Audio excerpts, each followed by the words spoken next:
오늘은 대강절 3주차입니다. 대강절은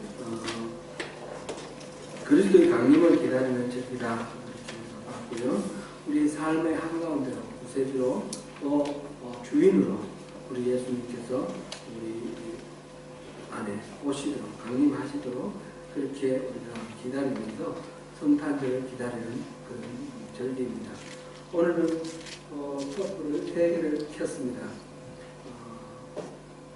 촛불 의미를 지난번에도 말씀드린 한번 다시 한번 새겨보겠습니다. 첫 번째 촛불은 소망의 촛불입니다.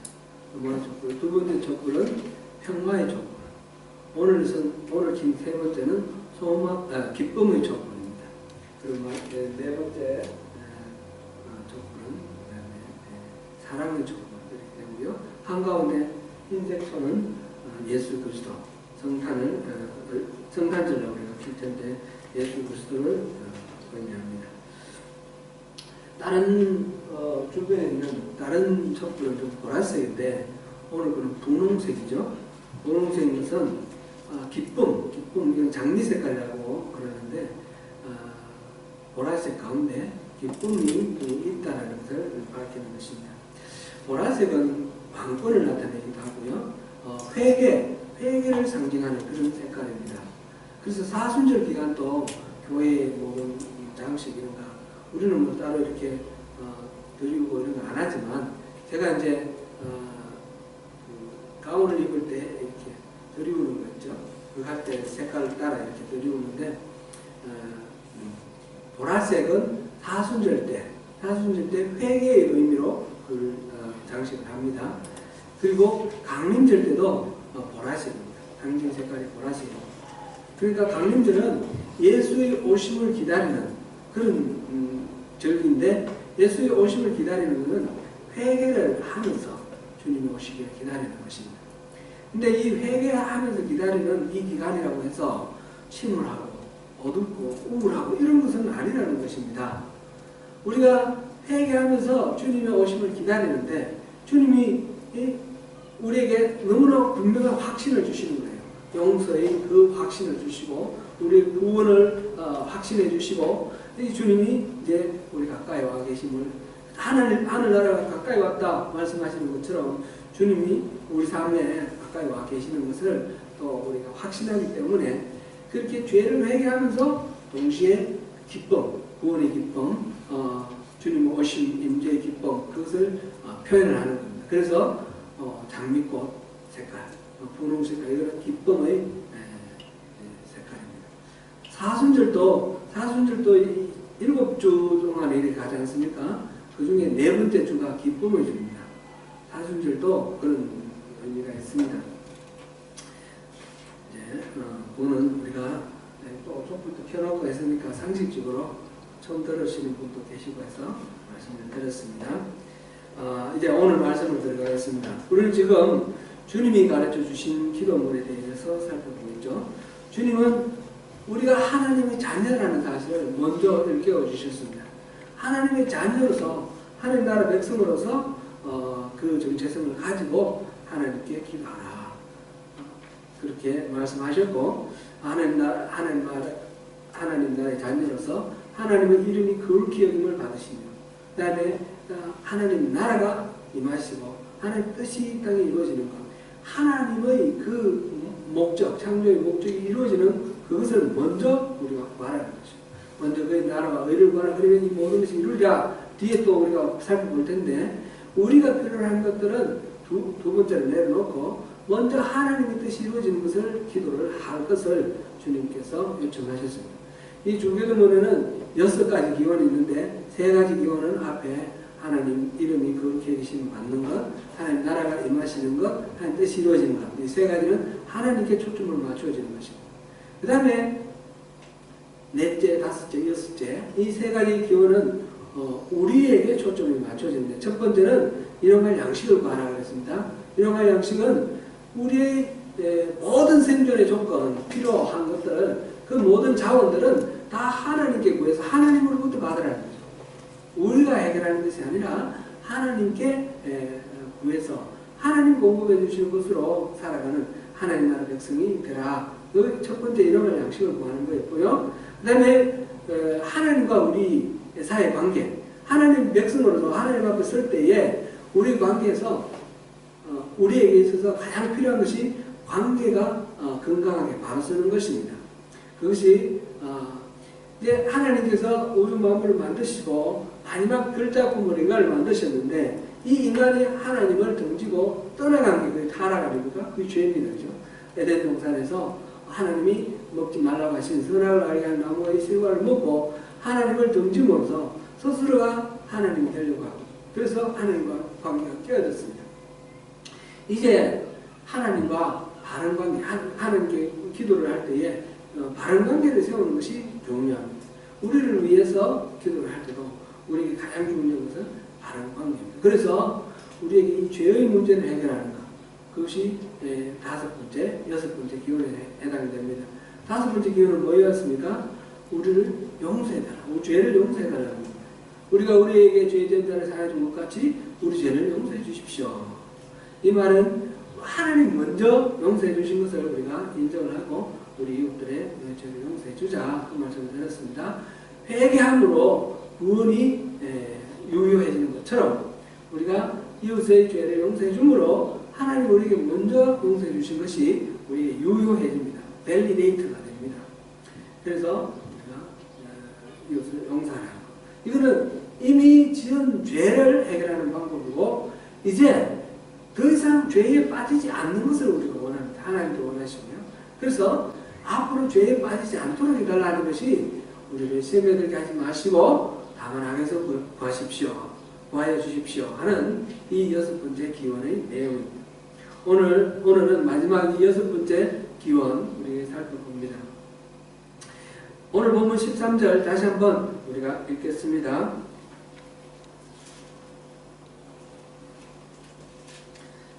소리를 맞춰서 같이 한번 읽겠습니다. 시작. 우리를 시험에 들게 하지 마시옵고 다만 악에서 구하시옵소서. 나라와 권세와 영광이 아버지께 영원히 쌓옵나이다. 네. 오늘도 이 성경 구절을 읽으면서 만나는 몇 가지 질문으로 한번 시작해 보겠습니다. 지난주도 그렇게 질문을 했는데 우리를 시험에 들게 하지 마시옵고 다만 악에서 구하시옵소서 이렇게 기도를 하라고 예수님이 말씀하셨는데 우리에게는 의문이 생깁니다. 첫째는 하나님이 우리에게 시험에 들게 하지 마시라고 이렇게 기도했으니까 그러면 하나님 우리에게 시험을 들게 하시는 분인가? 하나님은 우리를 시험에 들게 하시는 분이신가? 이게 첫 번째 우리 질문이 됩니다. 그 다음 두 번째로는 그 시험에 들게 하신다면 그 이유는 무엇일까? 왜 시험에 들게 하실까? 들지 않게 해달라고 하는 기도 속에서 그걸 뒤집어서 우리가 그렇게 한번 질문을 해봅니다. 그 다음에 이제 우리가 기도하는 대로 시험에 들지 않기 위해서는 어떻게 해야 되는가? 어떻게 하면 시험에 들지 않고 악에서 구원받은 삶을 살 수 있는가 하는 것입니다. 이 세 가지 질문을 하나하나 살펴보면서 이 기도의 내용을 살펴보겠습니다. 첫 번째로는 하나님은 우리에게 시험에 들게 하시는 분이신가 하는 질문입니다. 우리를 시험에 들게 하지 마시옵고 라는 이 질문 속에는 하나님이 원래 시험에 들게 하시는 분이라는 것이 전제되어 있습니다. 하나님이 상관이 없다 그러면 이렇게 기도를 해야 되죠. 하나님 우리가 시험에 들지 않게 해주십시오. 이렇게 하면 하나님하고 상관없이 우리가 시험에 들 수 있는데 하나님 들지 않도록 우리를 보호해달라 이렇게 말할 수 있어요. 그런데 하나님이 시험에 들게 하지 마시라 이렇게 기도를 한다는 말은 하나님 우리를 시험에 들게 하시는 분이라는 말이에요. 이 말의 의미가. 그래서 하나님은 우리를 시험에 들게 하시는 분인가? 이상하지 않습니까? 하나님 우리 시험에 들게 한다는 말이.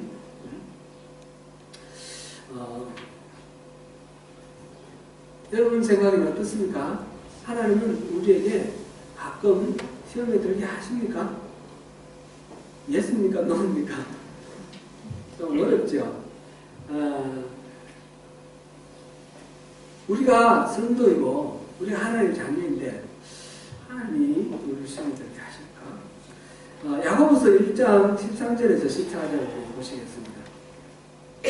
같이 읽어봅니다. 시작. 사람이 시험을 받을 때에 내가 하나님께 시험을 받는다 하지 말지니 하나님은 악에게 시험을 받지도 아니하시고 친히 아무도 시험하지 아니하시느니라. 오직 각 사람이 시험을 받는 것은 자기 욕심에 끌려 미혹됨이니. 아멘. 야고보 사도는 분명하게 말했습니다. 하나님은 시험을 받지도 않으시고 시험을 하지도 아니하신다고 그랬습니다. 그런데 성경에는 하나님이 사람을 시험하시는 장면이 분명히 여러 군데 나오고 있습니다. 첫 번째로 창세기 22장 1절만 한번 읽어보겠습니다. 창세기 22장 1절, 이거는 제가 만들지 않았습니다. 직접 찾아봤습니다.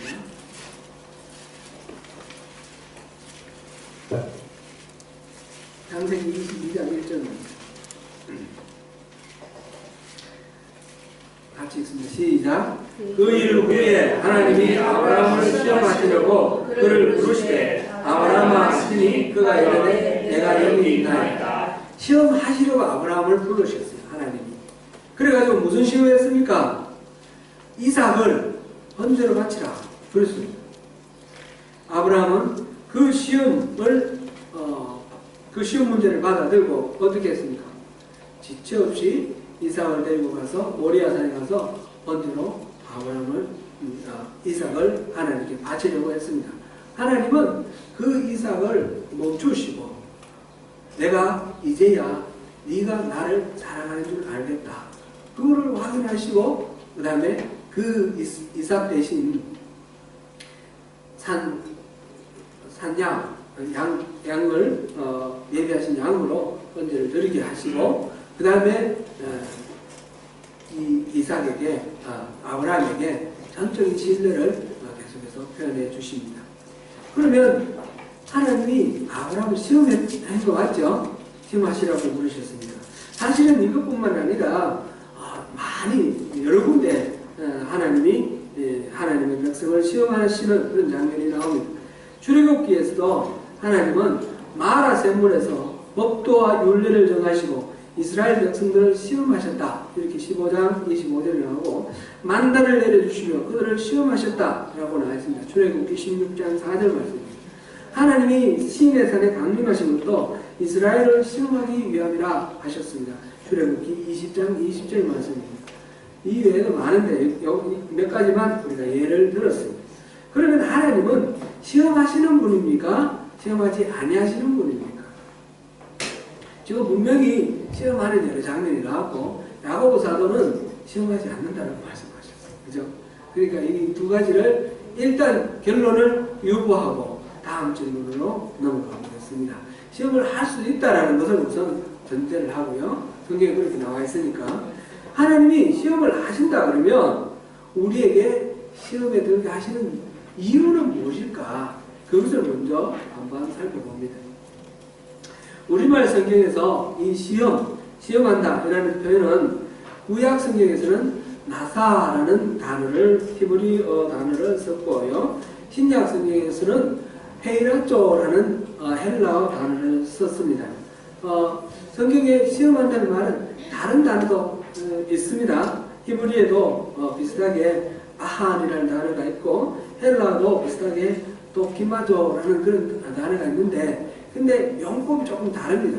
우리가 일반적으로 시험 받는다, 시험 든다라는 말하고는 좀 다르게 이 구약 성경에 이거는 감찰한다 이렇게 주로 번역이 되어 있었고요. 자세히 보신다 그런 뜻이었고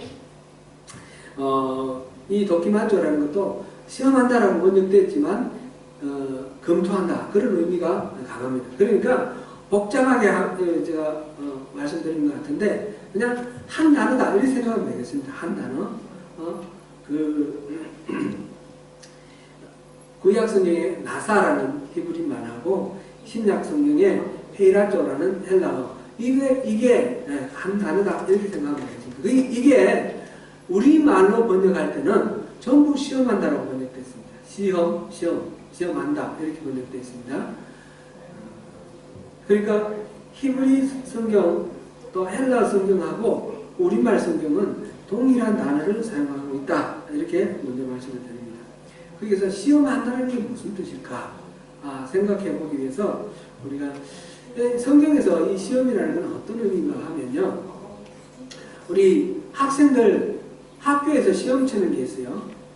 시험 치는데 시험 치는 거는 크게 두 가지로 분류가 됩니다. 하나는 형성평가, 영어로 formative assessment. 그렇죠? 그런 게 있습니까? 예, formative가 있고요. 또 하나는 총괄평가해서 summative assessment가 있습니다. formative assessment는 쪽지 시험이라든지 원래고사라든지 이런 시험을 쳐서 이 시험을 통해서 이 사람의 실력을 측정하는 게 목적이 아니고 이 수업 시간에 가르친 것이 얼마만큼 이 전달이 되었는가, 학생에게 얼마만큼 전달되었는가, 그걸 교사로서 그것을 알아보려고 하는 그런 측면이 있고, 또 학생들에게 지금 얼마만큼 수업을 이해하고 잘 따라오는지 스스로 이해하라라는 그런 의미가 있습니다. 포머티브는 그러니까 이걸 통해서 스스로의 실력을 평가를 하면서 수업에 더 잘 따라갈 수 있도록 하는 그런 의미가 있습니다. 이 서머티브 총괄평가는 점수를 매겨서 등수도 매기고 이걸 가지고 실력이 얼마만큼 되는지, 대학교 들어갈 수 있는 자격은 있는지, 어디에 취직할 수 있는지 이런 거를 자격을 평가하는 시험이 됩니다. 우리가 성경에서 만나는 시험들은 대부분 포머티브입니다. 형성평가입니다. 이걸 통해서 얼마만큼 내가 신앙생활을 잘하고 있는가, 하나님을 잘 믿고 있는가, 말씀대로 잘 살고 있는가, 그거를 평가하는 거예요. 그걸 평가해서 자기의 부족한 부분을 메꾸고, 그리고 하나님께 더 의지하면서 나갈 수 있도록 하기 위해서 하나님 우리에게 시험을 주시는 것입니다. 이게 성경적인 의미의 시험입니다. 그리고 우리가 마지막 날 하나님 앞에 심판대에 설 때, 그럴 때는 서머티브 테스트를 받게 되겠죠. 그거는 여기 성경에는 그런 건 안 나옵니다. 그런 의미의 시험은 나오지 않습니다. 우리 인생 가운데 수많은 시험이 있습니다. 성경에도 그렇게 나와 있습니다. 우리가 하나님의 백성이고 성도이지만 그럼에도 많은 시험이 있습니다. 이 시험은 이제 포머티브에서는 선생님도 알고 학생도 알아라고 했는데, 그리고 우리 성경을 방금 읽은 창세기 22장 1절에서도 하나님이 아브라함을 시험하시려고 이렇게 표현이 되어 있습니다. 그렇죠?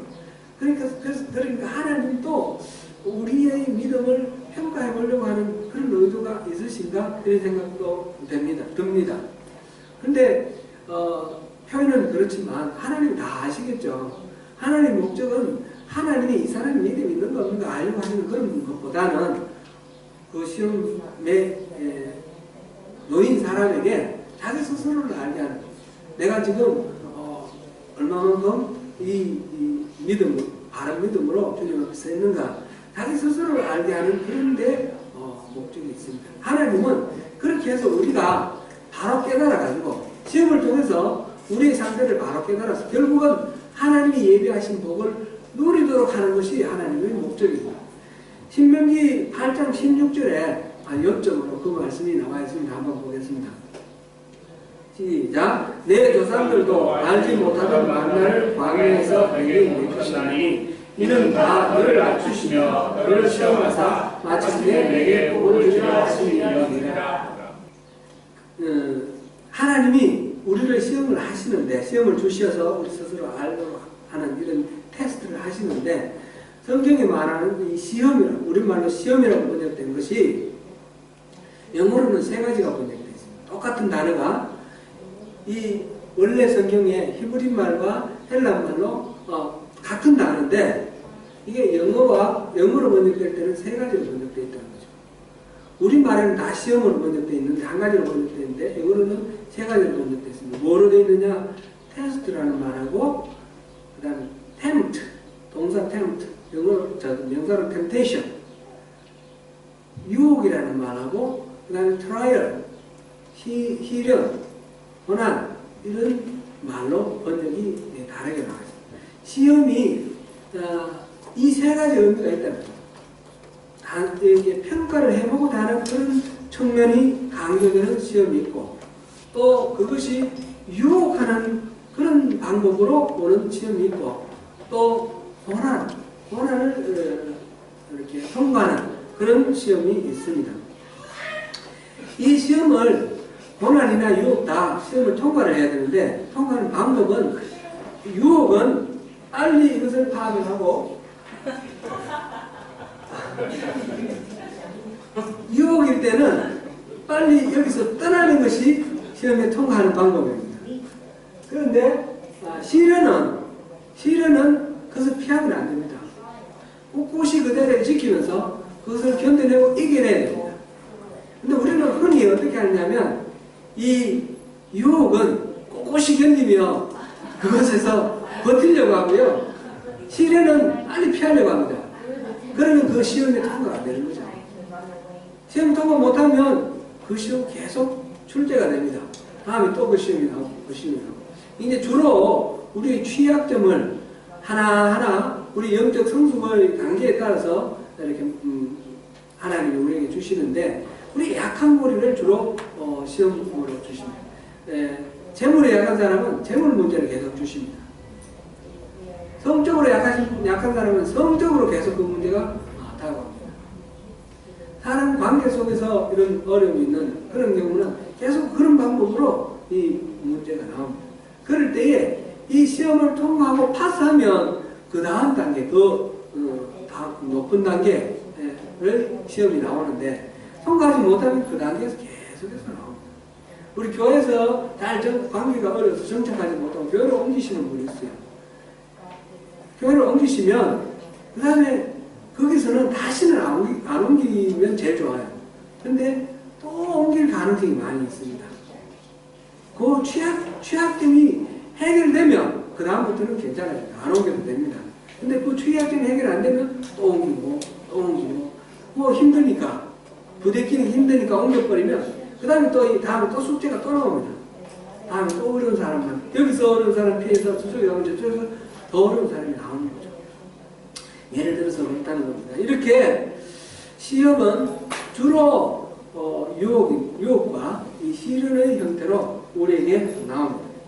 이 두 가지는 우리가 앞서 본 것처럼 유혹은 빨리 피하고 시련은 꿋꿋이 견디고 이런 식으로 해결을 해야 되는데 사실상 많은 경우는 이것이 혼합되어 있습니다.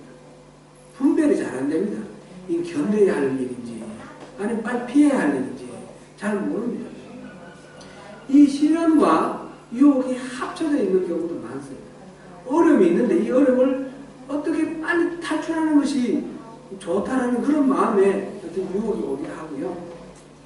여러 가지 복잡합니다. 왜 그런가 하면 이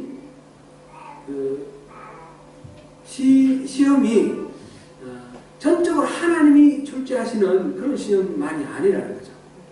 예를 들어서 욥에게 사탄이 찾아와서 그 어전회의에서 하나님이 욥을 막 칭찬하시니까 하나님이 자꾸 좋은 걸 많이 베풀어 주시니까 그러죠. 좋은 거 뺏어보세요. 걔도 하나님 욕할 겁니다. 대들 겁니다. 이런 식으로 하나님께 반박을 하죠. 그래서 하나님 그럼 하늘까? 욥이 어떻게 하나? 하나님은 사탄에게 시험을 하도록 허락도 해주시는 겁니다. 유혹은 사탄이 하는 겁니다. 사탄이 하는 건데 하나님이 허락을 해주십니다.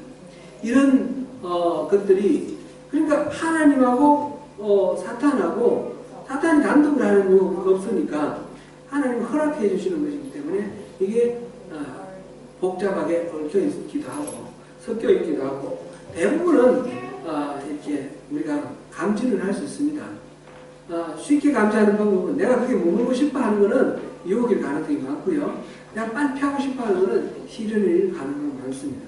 그런데 우리가 분별 안 되는 어려운 문제도 있기 때문에 쉽게 우리가 말할 수는 없습니다. 그래서 우리 세 번째로 우리가 질문할 거. 첫 번째 질문, 하나님은 시험하시는 분이신가? 라는 그 질문을 먼저 답을 우리가 결론을 얻었죠. 하나님은 유혹은 안 하십니다. 악에 빠지고 죄에 빠지는 그런 유혹, 그런 시험을 하지 않습니다. 야고보서에서 하나님은 시험하지 않는다라고 말씀하셨을 때 영어 번역이 tempt라고 되어 있습니다. tempt. 유혹하는 시험은 하나님은 안 하십니다. 유혹하는 시험, 우리를 멸망하게 만들고 죄짓게 만드는 그런 시험은 사탄이 하는 시험입니다. 하나님은 우리에게 시험을 하시는 경우가 있는데 그것은 우리를 그 시험을 통해서 더욱 영적으로 성숙해지고 더욱 강해지는 것을 원하셔서 좋은 쪽으로 그렇게 인도하십니다. 그래서 하나님은 그렇게 시험하실 수 있다라고 우리가 보면 되겠습니다. 세 번째, 우리가 그러면 시험에 들지 않으려면 어떻게 해야 됩니까? 이 시험에서 또 어떻게 벗어나고 통과할 수 있습니까? 하는 그런 질문을 해볼 수 있습니다. 먼저 그 성도들의 삶에도 시험이 있다라는 걸 인정하는 것이 먼저 필요합니다. 우리가 예수를 믿고 우리가 하나님 나라 백성됐으면 우리가 하나님 모든 일들 속에서 하나님이 보호해 주시고 지켜주시고 그래서 어려운 일 없고 모든 것이 형통하면 얼마나 좋겠습니까? 그래야 되는데 우리 인생 살아가다 보면 절대 그렇지 않다라는 걸 우리가 인정을 할 수밖에 없습니다.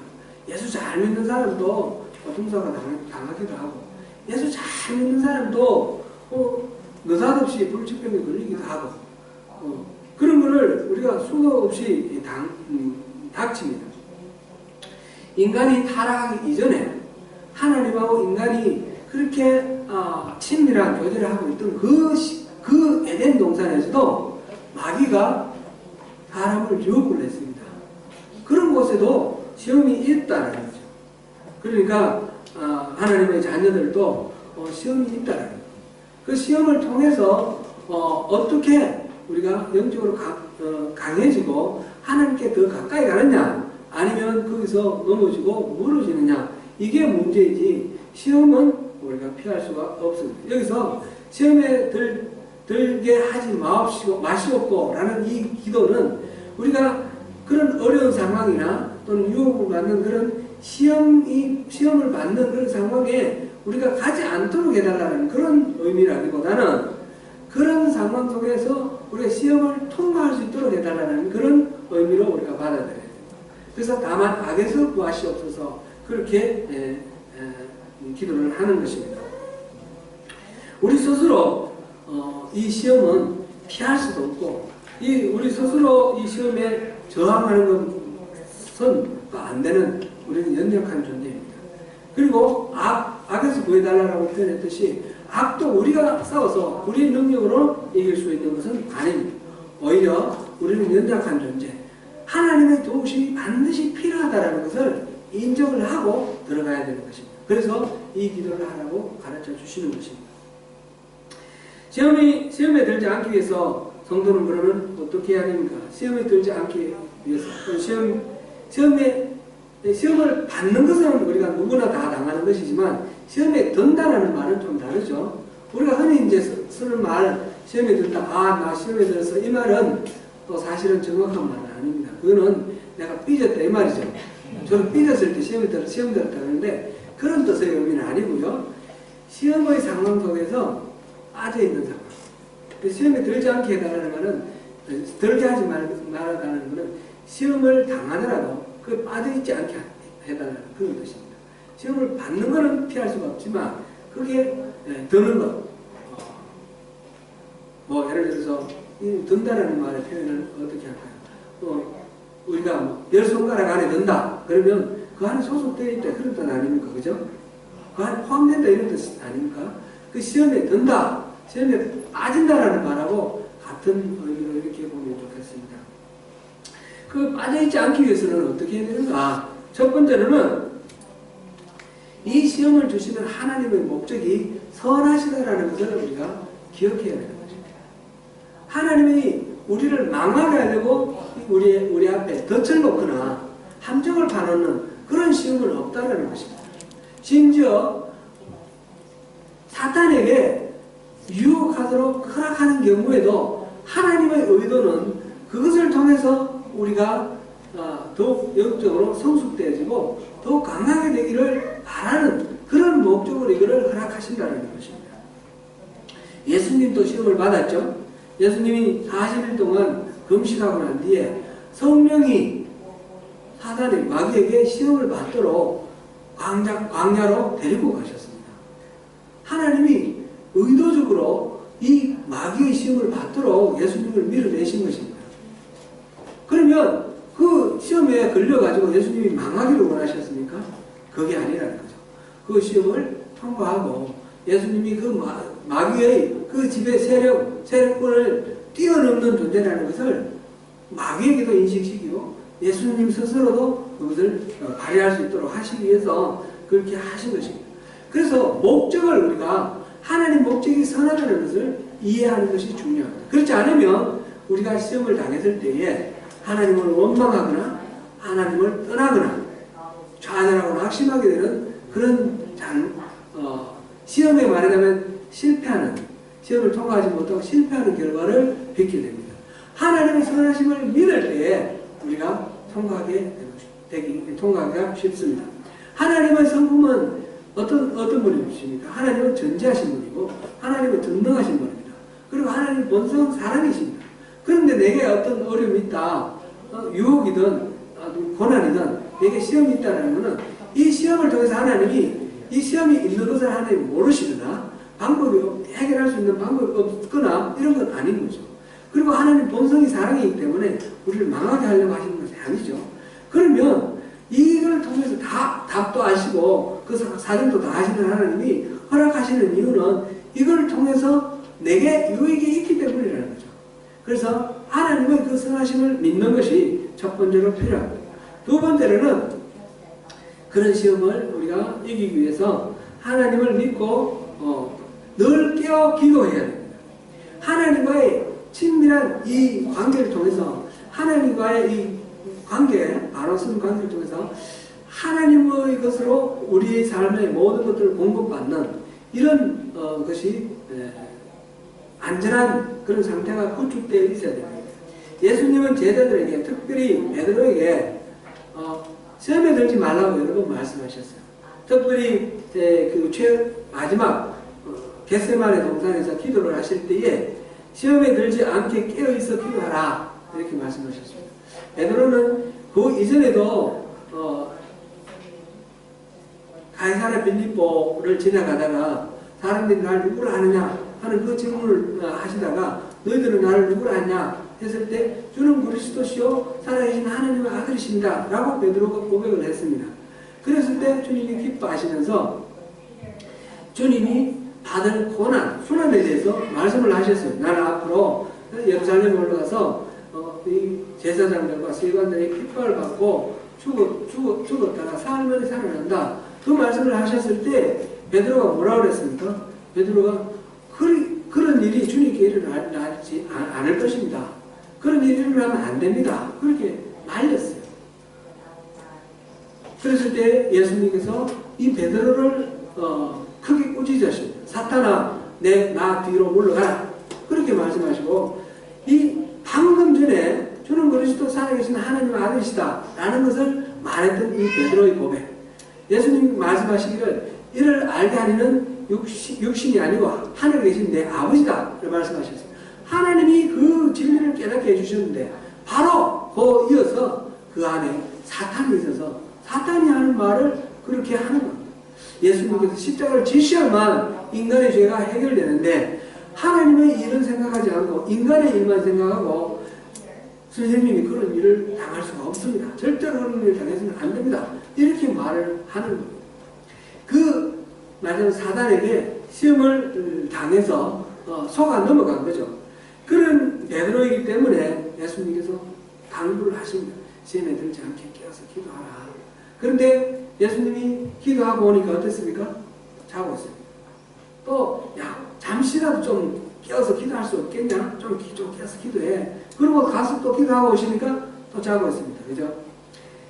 그래서 베드로가 어떻게 됐습니까? 예수님이 붙들려 갔을 때 그 제사장의 집에 잡혀갔을 때에 예수님을 3번이나 모른다고 부인했습니다. 시험에 넘어가 버린 것이죠.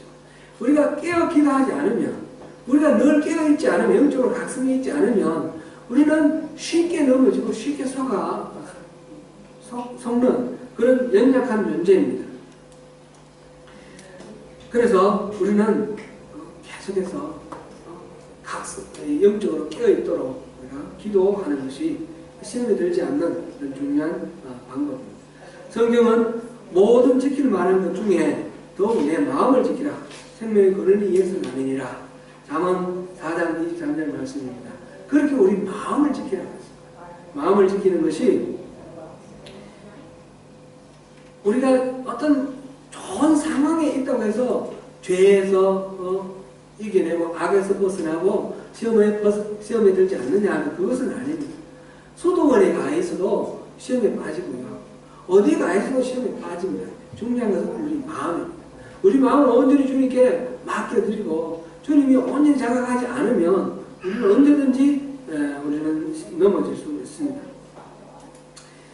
어떤 사람의 이야기를 페이스북에서 제가 읽었는데 이 딱 떨어지는 이야기는 아니지만 우리 충분히 힌트를 얻을 수 있는 그런 이야기고 또 귀한 이야기라서 꼭 나누고 싶어서 제가 이 시간 나눕니다. 그 사람 어떤 사람인데 그 사람 아버지는 6.25 전쟁에서 한쪽 눈을 잃고 팔다리를 다친 장애 2급 국가유공자였어요. 옛날에 우리 상위군인 이렇게 표현했는데 국가유공자였어요. 아버지는 그에게 반갑지 않은 이름이었습니다. 왜냐하면 아이들이 그를 부를 때 병신의 아들이다 이렇게 놀리고 불렀기 때문입니다. 그 아버지는 그런 장애 때문에 여러 가지 활동에 한계가 제한이 있어서 가난하게 살았습니다. 아버지는 아들에게 미안한 마음을 표현하고 싶을 때는 술의 힘을 들여서 아들아 미안하다 그렇게 이야기를 하곤 했습니다. 이 사람은 이국종 교수의 이야기입니다. 이국종 교수 유명하죠. 그 외상장애 응급센터 정확한 이름은 모르겠습니다. 그렇게 하시는 그 외과 의사시죠. 그는 이렇게 어떤 인터뷰에서 이렇게 말을 했습니다. 중학교 때 축농증에 걸려서 치료를 받으려고 병원을 찾았는데 국가유공자 의료복지 카드를 내밀었더니 간호사들이 반응이 사늘했습니다. 그리고 다른 병원에 가보라. 그래서 밀려났습니다. 다른 병원에 가보니까 다른 병원에서 마찬가지로 반응합니다. 그렇게 몇몇 병원을 문전박대 당했습니다. 국가유공자라는 그것에 대한 가치도 모르고 장애인이라는 것 때문에 이렇게 아무렇게나 대하는 그런 풍조들이 우리 옛날에 많이 있었습니다. 이런 일들을 겪으면서 이 사회가 장애인과 그 가족들에게 얼마나 냉정하고 비정한가 하는 것을 알게 되었습니다. 그렇게 병원을 여기저기 다니던 중에 어떤 한 의사를 만났습니다. 그 의사 이름을 이학산이라고 그렇게 했으니까 아마 아주 감동이 커서 그 이름을 기억하고 있었던 것 같아요. 이제 그 의사가 이국종이 내민 의료복지 카드를 보고 이렇게 말했습니다. 야, 너는 아버지가 참 자랑스럽겠구나. 그래서 진료비도 받지 않고 정성껏 치료를 해주고는 열심히 공부해서 훌륭한 사람이 되라. 그렇게 격려해 주었습니다. 이 한마디가 어린 이국종의 삶을 결정했다고 합니다. 의사가 되어서 가난한 사람을 돕자. 아픈 사람을 위해 봉사하며 살자. 그래서 그를 대표하는 삶의 원칙도 나왔는데 이국종 교수는 환자는 돈 낸 만큼 치료받는 것이 아니라 아픈 만큼 치료가 된다. 그렇게 말했습니다. 이 말 그 의사가 이 어린 이국종 소년에게 말해준 아버지가 참 자랑스럽겠구나 하는 그 말이 그 아이가 그동안에 아버지에 대해서 부끄럽게 생각하고 아버지에 대해서 이 상처가 있었던 그 모든 마음을 바꿔버렸습니다. 상황은 똑같은데 그 마음을 완전히 바꿔버렸습니다. 왜 자랑스럽게 생각하게 됐습니다. 우리가 우리 마음을 어떻게 지키느냐 하는 것을 여기서 힌트를 얻을 수 있습니다. 똑같은 상황이지만 그것이 상처가 될 수도 있고 그것이 우리에게 자랑이 될 수도 있다는 것입니다. 한 의사의 그 격려의 말로도 우리가 이렇게 인생이 달라질 수 있습니다. 그런데 하나님께서 우리에게 뭐라고 말씀하십니까? 우리를 다 안다 하셨고 우리에게 시험을 주시는 것은 선한 목적이 있다 하셨습니다. 우리가 이걸 통과함으로써 우리가 하나님이 얘기하신 복을 누리는 것이 하나님의 목적이라 말씀하셨습니다. 그러니까 이 시험에 대해서 우리가 마음을 뺏길 이유가 없습니다. 예수님은 마지막 기도에서 요한복음 17장에 나오는 마지막 기도에서 하나님께 이렇게 기도했습니다.